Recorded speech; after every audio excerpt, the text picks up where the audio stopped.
Good day everyone, this is CJ Nicole Lansangan and I'm from BSIT 3A, and for today's video I will show you how to download and install Oracle VirtualBox on your Windows computer. So without further ado, let's get started. So first, let's open our web browser and go to the official website.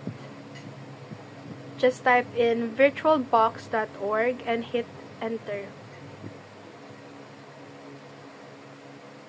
Next,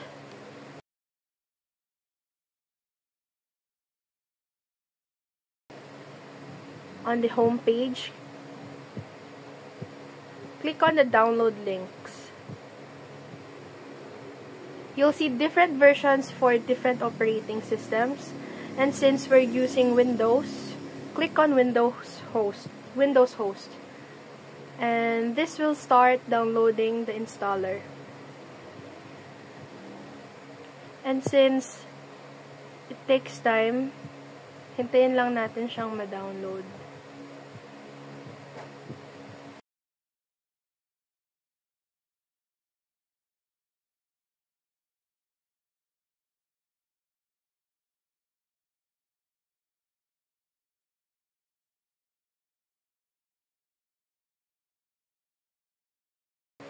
For the third step, dahil tapos na siya, i-open natin yung installer file.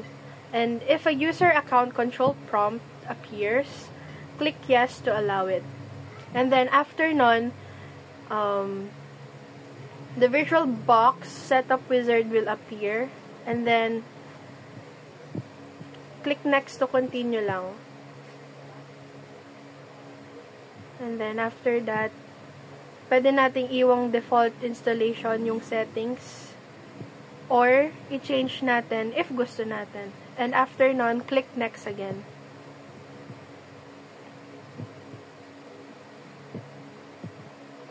Next, may makikita tayong network warning.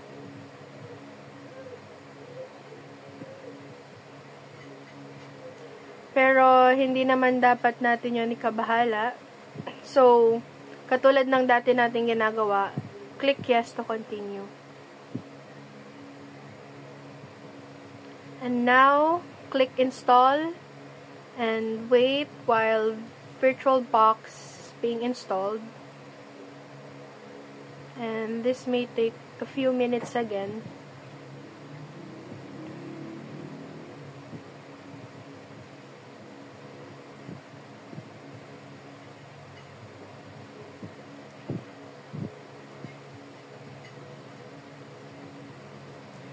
And once the installation is done, click finish and VirtualBox will automatically open.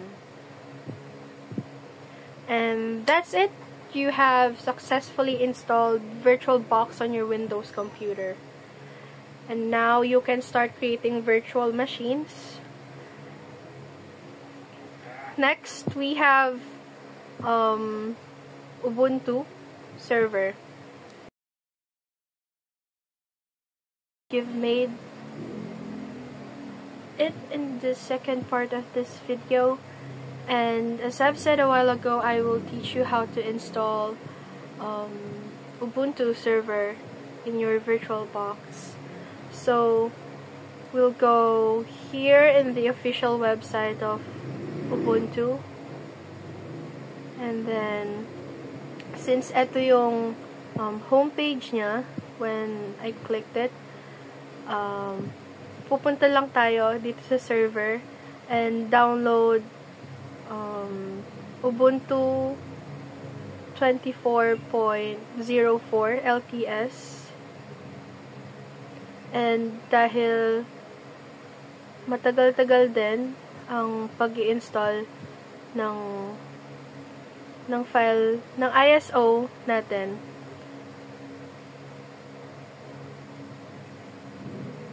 maghihintay lang tayo. Let's just wait until it's done. And when it's done, it's done. And now that it's done, ang susunod na gagawin natin ay i-click ang virtual box. And after nun, pupunta tayo sa basic operations ng ating virtual box. Sa taskbar niya. At pipindutin natin yung open. And then, I will name my virtual machine name na Ubuntu server. And then, I will choose yung dinownload natin na ISO image kanina. And then, inalis ko sa pagkaka-check yung proceed. And then, after nun, pipindutin natin yung start.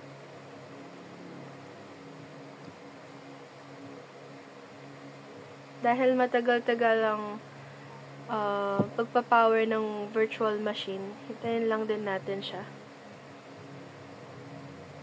I know it will take a while. At ayan na nga. Lumitaw na. And then, pag lumabas yung prompt na to, i-enter lang natin siya. And then, maglo-load ulit siya.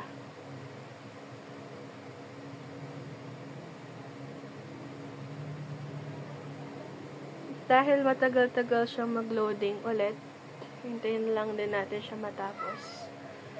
And for now, I will pause this recording and I will be back once it's done.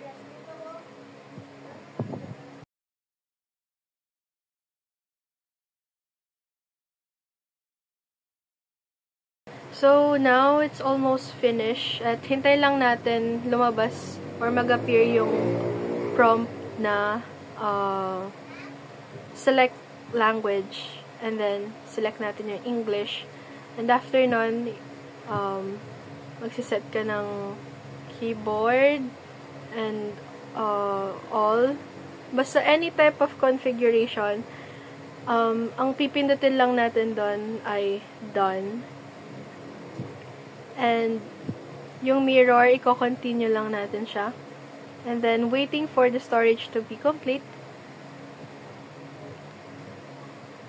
Done lang ng done or continue lang ng continue.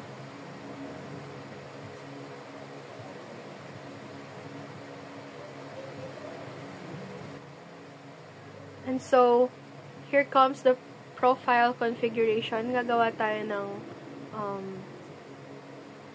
profile. And set it Nicole.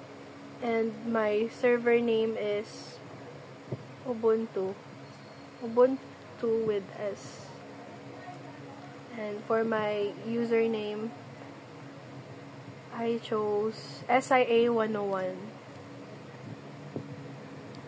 And then, gagawa rin tayo ng password. And don't forget the password kasi kakailanganin natin siya mamaya.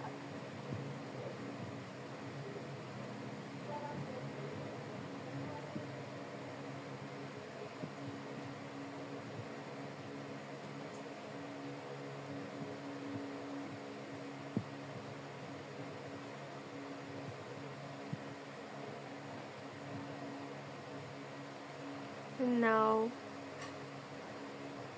idadone lang natin siya.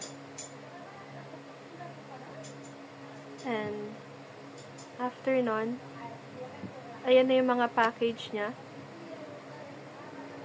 And, i-continue lang natin siya ulit, or done. And, after nyan, installing na yung system. And, we're going to wait again. At, medyo matagal-tagal siya, actually. So, I'm gonna pause this recording again. And, babalikan ko kayo once it is done.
dahil malapit na siyang matapos, I'm back again. And hintayin lang natin na may lumabas na reboot now sa ilalim ng view full log. And kapag lumitaw yon, pipindutin lang din natin ulit yon. And then, maglo-load na naman siya para makapag-login tayo doon sa server.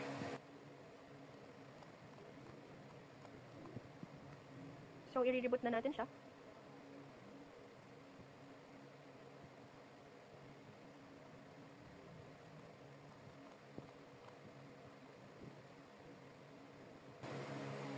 Kapag may lumitaw na failed something sa prompt, it's okay dahil maglo-load ulit siya. Just like what I've said a while ago.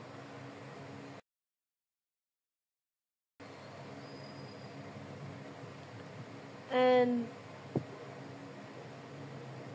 kapag natapos siya, may lilitaw na login. Or press enter muna pala bago lumitaw yung login.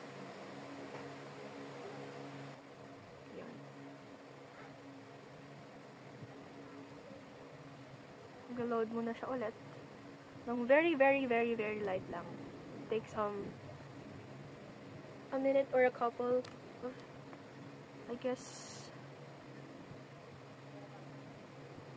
And then, ayan, may mga okay.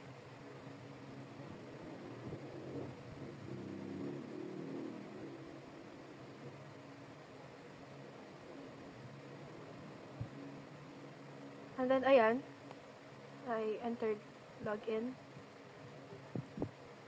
And then, after nyan, pwede na tayo mag-login. So, ang aking username is SIA101. And then, ayan, pasok na tayo. And, kapag ipa-power off natin siya, ang itatype lang natin ay sudo power off. And then, you're done.